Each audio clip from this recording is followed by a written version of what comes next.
إِنَّا نَحْنُ نَزَّلْنَا الذِّكْرَ وَإِنَّا لَهُ لَحَافِظُونَ.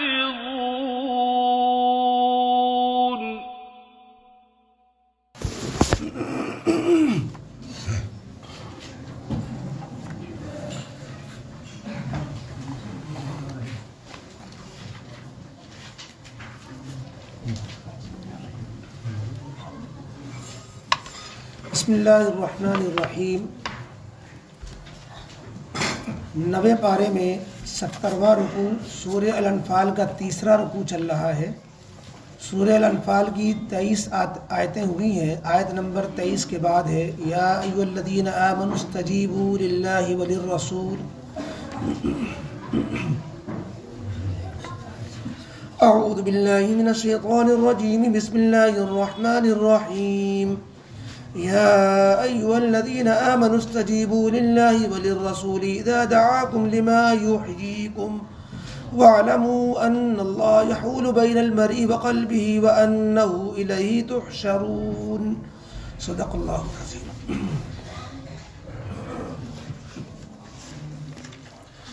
اوپر کی آیتوں میں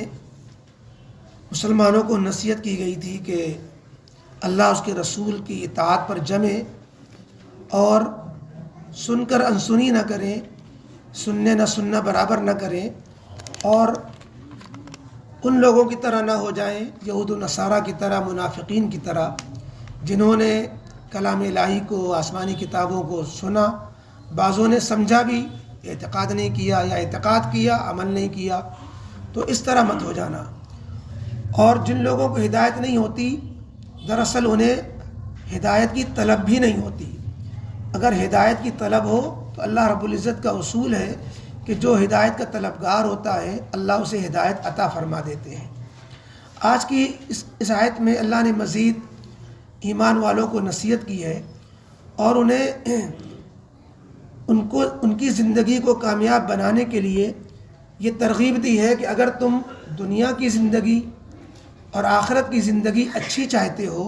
تو تم اللہ اس کے رسول کی باتوں پہ لبیک کہو. اگر تمہیں اس میں خسارہ بھی نظر آ رہا ہو جس کی طرف اللہ کے رسول تمہیں دعوت دے رہے ہیں، مثلا جہاد اور اسلام کی راہ میں جنگ کرنا، تو بھی یوں سمجھو کہ اس میں تمہاری زندگی پوشیدہ ہے، تمہاری ہلاکت نہیں ہے بلکہ اس میں تمہاری حیات ہے، اور ان کا دعوتی پیغام تمہارے لیے دنیا میں عزت سربلندی کے ساتھ زندگی گزارنے کا سامان ہے، اور آخرت کی زندگی کی کامیابی تو موقوف ہے ہی اللہ اس کے رسول کی بات کے ماننے پر. یہاں یہ جو جملہ ہے کہ اللہ اس کے رسول کی بات مانو، کیونکہ اللہ اس کے رسول جب تمہیں بلا رہے ہیں ایسی چیز کی طرف بلا رہے ہیں جو تمہارے لیے حیات بخش ہے، جو تمہاری زندگانی کی ضمانت ہے، جو تمہیں زندگی بخشنے والی چیز ہے، ایسی چیز کی طرف لپکو تم. تو زندگی دینے والی چیز یہاں پر مادی چیزوں کو نہیں کہا گیا ہے، اسباب و وسائل کو نہیں کہا گیا ہے. اللہ اس کے رسول صلی اللہ علیہ وسلم کی بات پر عمل کرنے میں زندگی انسان کی موقوف ہے. انسان کی اگر اجتماعی زندگی دیکھی جائے، حکومت و سلطنت والی زندگی دیکھی جائے، یا سماجی اور جو ہے انسان کی اپنی آئلی زندگی دیکھی جائے، فیملی لائف دیکھی جائے، یا اسی طریقے سے کاروباری زندگی دیکھی جائے، اگر ان تمام چیزوں میں اسلام کی تعلیمات کو زندہ کیا جائے تو یقیناً سب کو اچھی زندگی نصیب ہو جائے گی. انصاف ملے گا، لوگوں کو حقوق ملیں گے، والدین اولاد کو ایک دوسرے کے حقوق ملیں گے، پڑوسیوں کو حقوق ملیں گے، ایک دوسرے کے اندر ہمدردیاں آئیں گی، اور انصاف عام ہوگا. اس لیے کہ اللہ رب العزت نے جو انسانوں کا خالق ہے، اس اللہ نے ایسا قانون دیا ہے کہ اس قانون میں سب کا لحاظ کیا گیا ہے. اس میں جانوروں کے بھی حقوق بیان کیے گئے ہیں. جہاد کے اندر بھی اگر دشمنوں سے لڑنے کی نوبت آئے تو اس میں دشمنوں کے بھی حقوق بیان کیے گئے ہیں کہ دشمن کو تم یہ نقصان نہیں پہنچا سکتے، ضرورت پر یہ نقصان تو پہنچا سکتے ہو. غرضے کے تو اگر انسان کو دنیا کی اچھی زندگی چاہیے تو بھی اللہ اس کے رسول کی تعلیمات میں وہ چھپی ہوئی ہے. اب آپ کہیں کہ دنیا میں بہترین قانون بنا لیے جائیں اور ان قانون کے ذریعے سے جو ہے انسان کو انصاف مل سکتا ہے، ہرگز نہیں مل سکتا ہے۔ انسانوں کے بنائے ہوئے قانون جو انسان خود بنائے گا اس کا توڑ بھی انسان پہلے ہی نکال لیتا ہے، اور انسانی بنائے ہوئے قانون پہ چلانے والا کون ہوتا ہے؟ انسانی تو ہوتے ہیں، حکومت ہی تو ہوتی ہے، پولیس اور اس کا عملہ ہی تو ہوتا ہے۔ وہ خود اگر بے ایمان ہوئے تو کون چلائے گا؟ اگر عدالتیں کرپشن ہو جائیں تو پھر ان کو کون سدھارے گا؟ ان سب چیز کو سدھارنے والی چیز اللہ کا خوف ہوتا ہے، آخرت کا ڈر ہوتا ہے، مرنے کے بعد کا احساس ہوتا ہے۔ اگر یہ نہیں ہے تو بڑھیا سے بڑھیا قانون بن جائے، دنیا میں انصاف کا بول بالا ہو نہیں سکتا۔ دنیا اس کی گواہ ہے، ساری دنیا اس کو دیکھ رہی ہے۔ تو بہرحال اللہ رب العزت نے ایک بات تو یہ فرمائی کہ ایسی چیز کی طرف تمہارے رسول تمہیں بلا رہے ہیں، تمہیں اس پر لبیک کہنا چاہیے جس میں جو تمہیں زندگی دینے والی ہے۔ اللہ اس کے رسول کا جو طریقہ ہوتا ہے وہ انتہائی آسان بھی ہوتا ہے، خوبصورت بھی ہوتا ہے اور مکمل بھی ہوتا ہے۔ اس سے بہتر کوئی طریقہ، اس سے خوبصورت طریقہ، اس سے آسان اور مکمل طریقہ دنیا میں انسان بنا ہی نہیں سکتے ہیں۔ کسی نے اسی کو 3 لفظوں میں کہا ہے کہ اسلام میں جو بات کہی گئی ہے، جو طریقہ دیا گیا ہے، وہ اسہل بھی ہے، اسہل معنی بہت سہل، اکمل بھی ہے انتہائی کامل، اجمل بھی ہے انتہائی خوبصورت، کہ اس کا کوئی بدل نہیں ہے۔ آج سائنس اس پر ریسرچ کر رہی ہے، جو اسلام نے جو باتیں کہی ہیں تو وہ اس پر پہنچ رہی ہے کہ اسلام نے جو لائن ہمیں دے دی ہے اس سے بہتر لائن ہمیں مل نہیں سکتی۔ اب وہ اسلام دشمنی میں مانے نہ مانے، تو بہرحال اور آخرت کی زندگی کو اگر لیا جائے کہ تم اللہ اس کے رسول کی بات اس لیے مانو کہ آخرت کی زندگی کی کامیابی اللہ اس کے رسول کی بات کے ماننے میں ہی ہے، تو اس میں تو کوئی شبہ ہی نہیں ہے کہ مرنے کے بعد کی زندگی، دنیا کی زندگی میں تو دھوکہ بازی چل جاتی ہے، چال بازی چل جاتی ہے، سب کچھ چل جاتا ہے۔ اللہ نے ڈھیل دی ہوئی ہے، دنیا میں فوراً پکڑ نہیں کرتے اللہ، تو کتنے ظالم ظلم کے ساتھ پنپ جاتے ہیں۔ لیکن زندگی جو حقیقی ہے وہ دنیا کی تو ہے نہیں، حقیقی زندگی جو ختم نہ ہونے والی وہ تو آخرت کی زندگی ہے۔ تو لہٰذا تمہیں اللہ اس کے رسول کی بات اس لیے ماننی چاہیے کہ دنیا کی زندگی تو عارضی ہے، اصل زندگی جو آخرت کی ہے وہ زندگی تمہیں مل جائے گی، وہ زندگی تمہاری کامیاب ہو جائے گی۔ تو بہرحال دنیا کی زندگی کی کامیابی ہو یا آخرت کی زندگی کی کامیابی اللہ اس کے رسول کی بات کے ماننے میں ہے۔ اس لیے اللہ تعالیٰ نے حکم دیا، اے ایمان والو تم اللہ اس کے رسول کی بات پہ لبیک کہنا، تمہاری سمجھ میں آئے تو، سمجھ میں نہ آئے تو اللہ اس کے رسول کے حکم کے آگے سر جھکا دینا۔ اور آگے ایک اور نصیحت فرمایا کہ دیکھو خیال رکھو کہ اللہ رب العزت کے ہاتھ میں ہے انسانوں کے دلوں میں جو خیالات، جذبات، کسی گناہ کے کرنے کا جذبہ، کسی نیکی کی کرنے کا دھیان آتا ہے تو سمجھو اللہ کی طرف سے ہے۔ اگر تم نے اس کو ٹالا، اگر نیک بندہ ہے، طلب حق والا ہے، اللہ نے دل میں اس کے ایک بات ڈالی، اب اگر اس پر وہ عمل نہیں کرے گا تو پھر اللہ رب العزت حائل ہو جائے گا، انسان کے اور اس کے دل کے بیچ میں حائل ہو جائے گا، اور پھر اللہ اس کو دور کر دے گا۔ یہ اسی طریقے سے گناہ سے بچنے کا جذبہ آیا اور انسان نے اس کی طرف دھیان نہیں دیا تو پھر وہ گناہ کر بیٹھے گا۔ تو اسی طریقے سے جو گنہگار ہوتا ہے اگر وہ نیکی کی طرف قدم بڑھانا چاہتا ہے، اگر اس نے دیر کی تو سمجھو پھر رکاوٹ کھڑی ہو جائے گی۔ تو یہاں پر جو ہے آگے جو بات کہی جا رہی ہے کہ دیکھو اللہ انسان اس کے دل کے درمیان حائل ہو جاتا ہے، روک بن جاتا ہے، یعنی اللہ کے حکم کے بجا لانے میں دیر نہیں کرو، شاید تھوڑی دیر بعد دل ایسا نہ رہے۔ اپنے دل پر آدمی کا قبضہ نہیں ہوتا بلکہ دل خدا کے ہاتھ میں ہے، جدھر چاہے پھیر دے۔ ہاں اللہ کا اپنا ضابطہ ہے، اللہ رب العزت نے اپنی رحمت سے یہ قانون بنایا کہ کسی کا دل نہیں روکا جاتا، نہ اس پر جو ہے مہر لگائی جاتی، نہ اس کو جو ہے اس کو حکم کے ماننے میں اس کے لیے روڑا بنایا جاتا ہے۔ ہاں کوئی بندہ جب کسی عمل کرنے میں سستی برتتا ہے تو پھر اس کا خمیازہ یہ ہوتا ہے کہ پھر روک لگ جاتی ہے، پھر عمل سے محروم کر دیا جاتا ہے۔ یا حق دل میں آیا، حق پرستی چھوڑ کر ضد و عناد کو اگر کوئی شیوا بنا لے اور اس ہر درمی پہ آمادہ رہے تو پھر دل پہ مہر بھی اللہ لگا دیتے ہیں کہ اب تمہیں محروم کر دیا گیا۔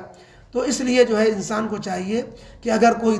نیکی کا خیال آ رہا ہے تو اس کو جلدی کرے، ایسا نہ ہو کہ اس کو ٹلا دے تو پھر یہ ٹلا دینا خطرناک بن جائے گا، پھر محرومی ہو جائے گا۔ تو انسان کو دل میں خیال آ رہا ہے کہ یہ نیکی کر لوں، یہ میں صلہ رحمی کر لوں، میں یہ صدقہ کر دوں، یا میں کسی فلانے کے کام آ جاؤں، یا میں یہ نماز پڑھ لوں، یہ تلاوت کر لوں، اس کو فوراً کر لینا چاہیے۔ ورنہ یہ اسی طریقے سے ابھی صحت باقی ہے تو اب انسان اس کو ٹلائے کہ ارے ابھی تو وقت پڑا ہوا ہے، زندگی پڑی ہوئی ہے۔ تو قرآن نے یہی نصیحت کی ہے کہ دیکھو پھر اللہ رب العزت کی طرف سے رکاوٹ آ جائے گی۔ اسی لیے حدیث پاک میں دل کو لے کر اللہ کے نبی علیہ الصلوۃ والسلام نے دعا سکھلائی کہ یا مقلب القلوب، اے دلوں کے الٹ پلٹ کرنے والے، یا مقلب القلوب ثبت قلبی علی دینک، میرے دل کو اپنے دین پر جمائے رکھنا، پلٹ کر ادھر ادھر جو ہے دین سے ہٹا نہ دینا، کیونکہ اللہ تعالیٰ کی طرف سے جس طرح ہدایت دی جاتی ہے بعض دفعہ کسی حرکت کی وجہ سے ہدایت چھین بھی لی جاتی ہے، ہدایت سے ہٹا بھی دیا جاتا ہے، تو اللہ تعالیٰ سے ہدایت پر ثابت قدمی مانگنا چاہیے۔ فرمایا یا ایھا الذین آمنوا، اے ایمان والو، استجیبوا للہ وللرسول، اللہ اس کے رسول کی بات اور دعوت کو قبول کرو، اللہ اس کے رسول کی بات کو مانو، اذا دعاکم، جب کہ وہ تم کو بلاتے ہیں، لما یحییکم، ایسی چیز کی طرف جو تم کو زندگی بخشنے والی ہے، تمہاری دنیا کی زندگی بھی بہتر بنانے والی ہے اور آخرت کی زندگی تو اسی پر منحصر ہے۔ وَاعْلَمُوا، اور یقین کر لو، ان اللہ یحول بین المرء وقلبی، بے شک اللہ تعالیٰ انسان اور اس کے دل کے درمیان روک بن جاتا ہے۔ جو نیک بندہ ہوتا ہے تو گناہ کرنے کے لیے اللہ روک بنا دیتا ہے، ایسے اسباب حالات بنتے ہیں کہ پھر گناہ سے اللہ بچا لیتے ہیں، اور جو گنہگار بندہ ہوتا ہے اس کے لیے نیکی میں روک ہو جاتی ہے، وہ نیکی پھر کرنے سے محروم کر دیا جاتا ہے۔ تو بے شک اللہ تعالیٰ روک کھڑی کر دیتا ہے انسان اس کے دل کے خیال کے درمیان۔ وَأَنَّهُ إِلَيْهِ تُحْشَرُونَ، اور اس کو یاد رکھو کہ بے شک اللہ ہی کی طرف تم سب کو جمع ہونا ہے، لہذا اللہ کے سامنے پیشی ہونی، اس کا خیال رکھو۔